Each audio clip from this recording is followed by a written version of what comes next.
Welcome back to Reviews and Rankings with Robbie Sobel, and today I'm going to give a trailer reaction and overall franchise discussion about the Forever Purge. Announcing the commencement of the annual purge sanctioned by the U.S. government. Alright guys, welcome back to the channel, and today I'm very excited because the final trailer for the final Purge film has just dropped. So in just a few minutes I'll give my reaction to that, but I want to kind of dial it back a little bit and just briefly talk about the Purge franchise in general. The Purge franchise started back in 2013 with the first film, and the concept was pretty simple. The government of the United States allowed a 12-hour block of time where nearly all crime was legal, with only a select few being exempt from being a victim of the crime. So we got to see a family kind of hunker down. They were pretty wealthy, and they were able to board up their house and use technology to kind of keep anybody from invading in. Unfortunately, shit hits the fan, and the invaders find their way into the house, and we got a pretty solid but not really spectacular first entry. Now, the Purge franchise in general is, at least according to me, one of the very few series of films where the first film is not really the best. It's actually the worst in my opinion. I know others differ, but for me, the first one's the weakest. It's kind of just a scaled back home invasion film, which we've seen many times before in horror films over the last 10 to 15, 20 years. And it's kind of just right in the middle.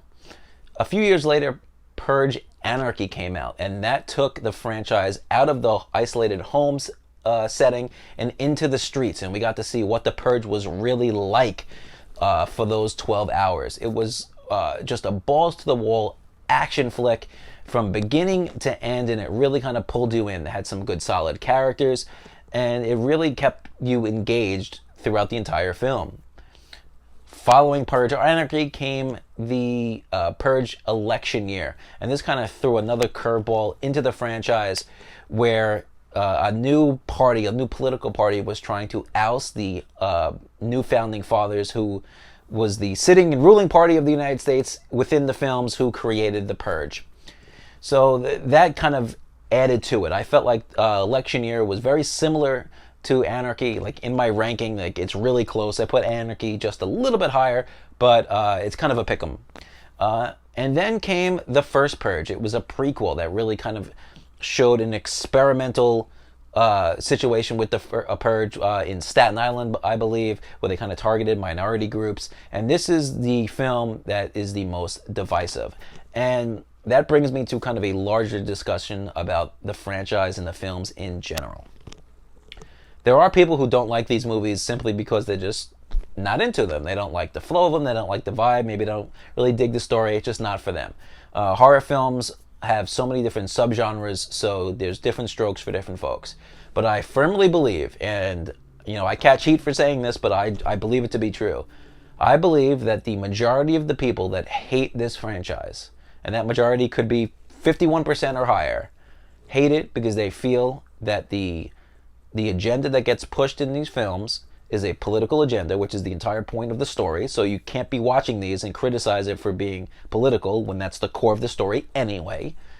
But they think that the agenda that's getting pushed is a more left-wing, kind of liberal, political and social agenda. And they, the viewer who hates these movies, are typically on the right side of politics. They're more conservative.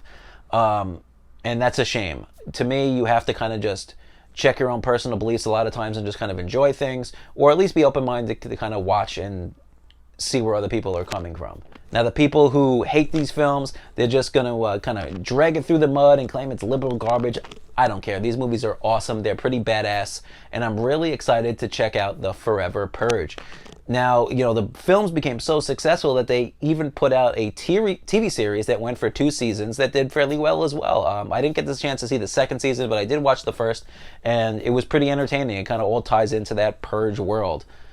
So, of course, there are going to be people who claim that they hate this movie for every other reason besides their own personal politics being attacked or being offended because they feel like it is attacking their personal politics, but I don't believe it. These are the people who claim that everybody else are so sensitive and so soft, but in return, they're the ones who are acting in that way. So you know what? However you feel, I'm pretty stoked about the Forever Purge, the final installment in the Purge franchise. So without further ado, I'm going to give this a watch. Let's watch it together. Hopefully this can hold up as well as the rest. I totally dig this franchise, so I'm there for it. Annual Purge will conclude in 3, 2, 1.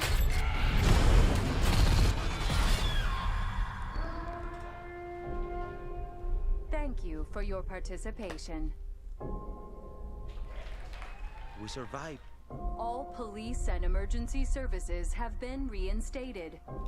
All crime, including murder, is now illegal. Come on, let's get to work. So the Purge looks like it's wrapped up, and they're definitely away from the city. It's a nice change of pace.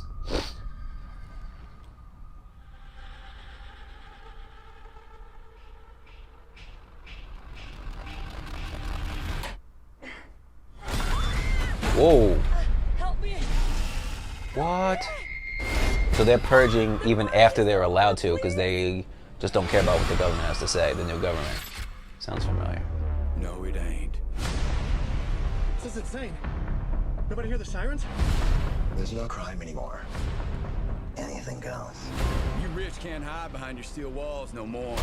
Powerless. How's that feel? This is the real purge. The Forever Purge! Hurry up! They're coming! Ooh, I love the masks. There's nowhere safe to go. This is a cool concept. No Even way with the to get laws help. in place, people are still gonna just purge and do what they want and disregard the government and the rule of law.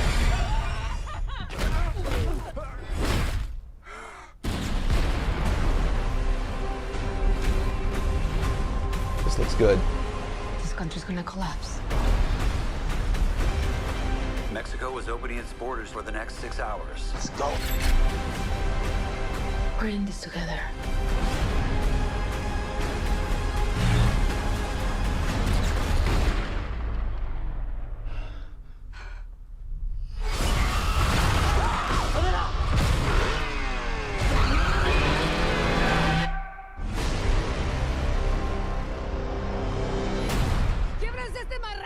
English! Speak!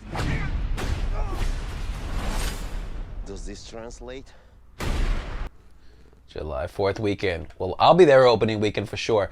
Okay, so that's the Forever Purge, and it looks like, especially reading the small synopsis for it, that the Purge is no more. We have a new elected official in there, and it seems like people are just going to ignore the rule of law, ignore the government, hate the new government, not recognize the new government, not accept the new government, that's despite the new government being legally elected in. So you're going to have people just kind of doing what they want. This is really kind of reminiscent to what is going on in the world today. Earlier this year, you had people storm the Capitol because they didn't want to accept the fact that Donald Trump lost and Joe Biden became the new legally elected president. People are going to get triggered from that. They're going to freak out. They did that, and now they're paying for it. And this is a cinematic representation of what happened, what has happened over the years, not just in the United States, but in other countries, of course. So this could be a cool way to finally end the Purge and, leave the franchise on a high note. I'm excited for it. But what about you? If you have any thoughts on the Forever Purge or the Purge franchise in general, drop them in the comments. We'll talk about it. And if you like this video, hit the like button. If you loved it, you can hit subscribe. And you can follow me on Instagram and Twitter at RankingsRS. Enjoy the Purge films and keep watching movies. May God be with you all.